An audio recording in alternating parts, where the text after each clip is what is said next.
In 2017, something happened inside a meditation hall in Cancun, Mexico, that forced a room full of scientists to put down their instruments and just stare at their screens. Joe Dispenza had invited a team of researchers to one of his advanced week-long retreats.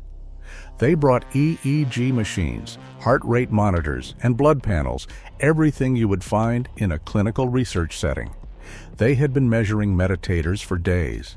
But on day 4, during a particular heart-centered meditation, the data did something the researchers had not seen before. The heart rate variability readings of over 100 participants locked into a rhythm so coherent, so synchronized, that the monitoring software flagged it as an error. The machines thought something was broken, but nothing was broken. The hearts in that room had entered a state that most cardiologists will tell you is difficult to sustain for more than a few seconds. These people held it for over an hour, and what showed up in their blood work afterward is what made Joe Dispenza stop talking about meditation as a spiritual practice and start calling it a biological upgrade. To understand what happened in that room, you need to understand what heart coherence actually is, because the term gets thrown around a lot in this space and most explanations miss the point entirely. Your heart is not just a pump. That is 19th century thinking. Your heart contains roughly 40,000 neurons. It has specialized sensory neurites, the same kind of cells you find in your brain. Your heart has its own nervous system, and it processes information independently. The HeartMath Institute has been publishing research on this since the early 90s, and their findings basically turned cardiology on its head. Your heart generates the strongest electromagnetic field in your body, about 60 times greater in amplitude than the electrical activity your brain produces. This field does not stay inside you. It radiates outward, measurable up to 3 feet from your body in every direction. When that field is chaotic, when your heart rhythm looks like a jagged, unpredictable line on a monitor, that is incoherence. And incoherence is the default state for most people. Stress, anxiety, frustration, resentment, that inner dialogue that will not shut up at 3 in the morning. All of it creates incoherence. Your heart is sending a disordered signal to your brain, and your brain responds by activating survival chemistry. Cortisol, adrenaline, inflammatory markers, your immune system downregulates. Your prefrontal cortex, the part responsible for creativity and decision-making, goes offline. You are alive, but you are running on emergency backup power, and most people live their entire lives in that state without ever realizing it. Heart coherence is the opposite. When you generate sustained feelings of gratitude, care, appreciation, or compassion, and you combine that with a slow, rhythmic breathing pattern, your heart rhythm shifts into a smooth sine wave pattern. The interval between each heartbeat becomes mathematically ordered. And when that happens, something remarkable follows. Your brain syncs to your heart, not the other way around. Your heart sends the signal first, and your brain falls in line. The HeartMath research showed this clearly. In coherence, your brainwave patterns shift toward alpha and then theta states. Your nervous system moves from sympathetic dominance, fight or flight, into parasympathetic recovery. Your cortisol drops. DHEA rises. Immunoglobulin A, one of your primary immune defense markers, increases by as much as 50% in some studies. But here is where Joe Dispenza took this further than HeartMath ever did. He was not just interested in the health benefits. He wanted to know what happens when you combine heart coherence with a very specific kind of intention, not just feeling grateful in a general sense, but cultivating an elevated emotion and then directing that energy toward a future experience as if it were already happening. This is where the meditation practice at his retreats gets interesting, because it is not what most people picture when they hear the word meditation. At a typical Dispenza event, participants spend the first few days learning to change their brainwave states. They practice getting beyond the analytical mind, moving from beta into alpha and theta. They learn to dissociate from their body, their environment, and their sense of time. Dispenza calls this becoming no body, no one, no thing, nowhere, in no time, and the neuroscience behind it is straightforward. When you remove your attention from the external world, your neocortex quiets down.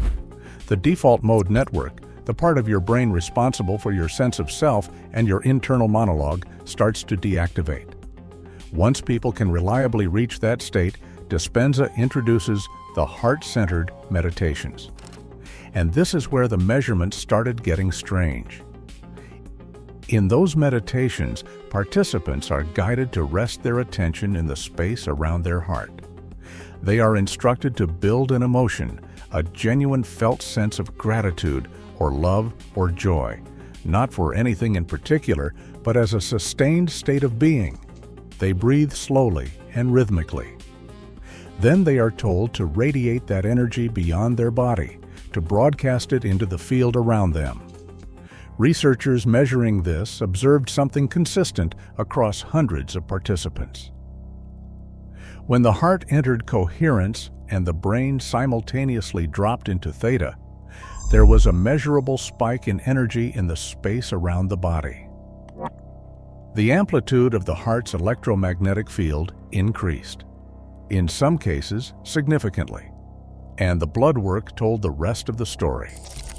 Participants showed elevated levels of immunoglobulin A after a single heart coherence meditation. Some showed increases of up to 50% above their baseline. That is not a marginal improvement. Immunoglobulin A is your body's first line of defense against pathogens, and most pharmaceutical interventions cannot produce that kind of increase in a single session. Telomerase activity, the enzyme responsible for repairing the caps on your chromosomes that determine biological aging, showed increases in several participants after just 4 days of practice. Cortisol dropped. Inflammatory markers like C-reactive protein decreased. Metabolites associated with nitric oxide, which regulates blood pressure and vascular health, went up. People were literally becoming biologically younger over the course of a week, and they were not taking any supplements. They weren't exercising, they weren't changing their diet. They were sitting in a room with their eyes closed, breathing and feeling. But Dispenza didn't stop at the biology. He noticed patterns in the participants who showed the most dramatic physical changes, and those patterns pointed to something that science doesn't have a comfortable framework for yet. The people whose blood work changed the most were the ones who reported the most vivid internal experiences during the heart meditations. They described seeing colors, feeling expansions in their body, losing track of time completely. And many of them reported something that sounds almost too convenient to be true. They said they felt as though the future they were imagining had already happened. Not that they were hoping for it, not that they were visualizing it. They felt it as a present-tense reality inside their body. Dispenza calls this living in the end.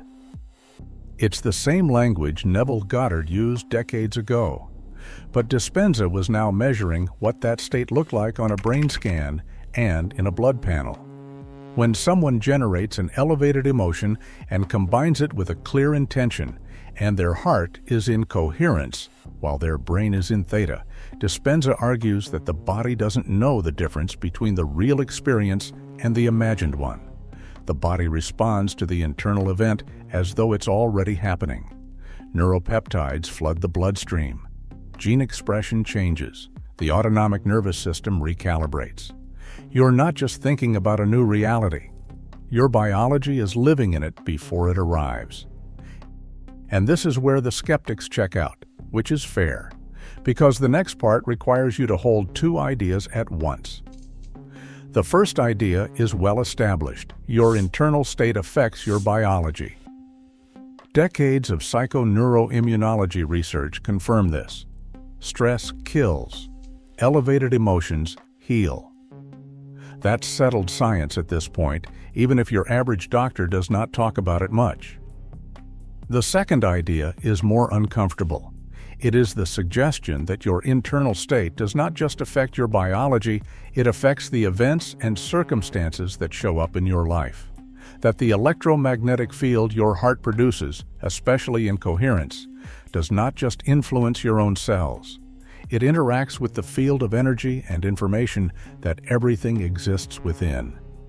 Dispenza has collected thousands of testimonials from people who practiced heart coherence combined with clear intention and then experienced what they describe as spontaneous healings, unexpected financial changes, relationship transformations, and opportunities appearing with timing that defied rational explanation. Is that evidence?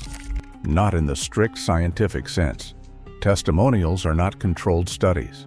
But when you have thousands of them, and when the people reporting these changes also show measurable biological shifts on lab equipment, it becomes difficult to write off as coincidence. And here's the piece that matters most for anyone who is already doing this work. Heart coherence is a skill. It is not a talent, and it is not reserved for monks who have been meditating for 40 years.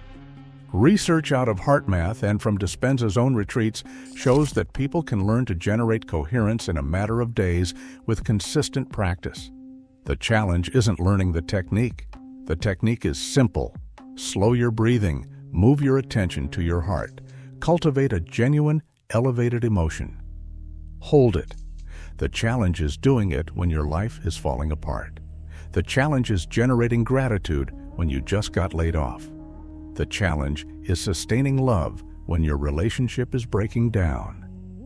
The challenge is choosing an elevated emotion when every piece of evidence in your physical reality is telling you that things are bad and getting worse. Because that is exactly the moment when heart coherence matters most. When you can generate coherence in the middle of chaos, you are doing something that most people will never do. You are sending a signal from your heart to your brain that says, despite all appearances, I am safe, I am whole, and my future is already better than my present. And your brain, because it takes its cues from your heart, begins to reorganize your neurological hardware around that signal. New neural networks form. Old patterns of firing associated with fear and survival begin to weaken.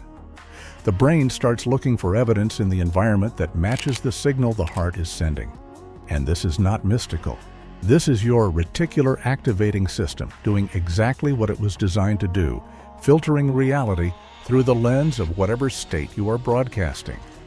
The difference is that most people let their external circumstances dictate their internal state. They wait for something good to happen before they feel good. Dispenza's entire model flips that. You feel it first, you become it first, and then the external world reorganizes to match what you have already become on the inside. The data from his retreats supports this. The participants who show the biggest biological changes are not the ones with the most meditation experience. They are the ones who surrender the hardest, the ones who stop trying to control the outcome and instead give themselves fully to the feeling. The ones who, even for a few minutes, let go of who they think they are and allow their heart to broadcast a signal that has nothing to do with their current circumstances. That is what the researchers saw in Cancun. 100 people who stopped being their past selves for long enough that their biology began writing a new future. Hearts beating in a rhythm that the machines could not explain. Blood chemistry shifting in a direction that should not have been possible without pharmaceutical intervention. A room full of scientists realizing that the most sophisticated pharmacy on the planet might just be the 4 inches of space behind your sternum. You already have the equipment. You were born with it.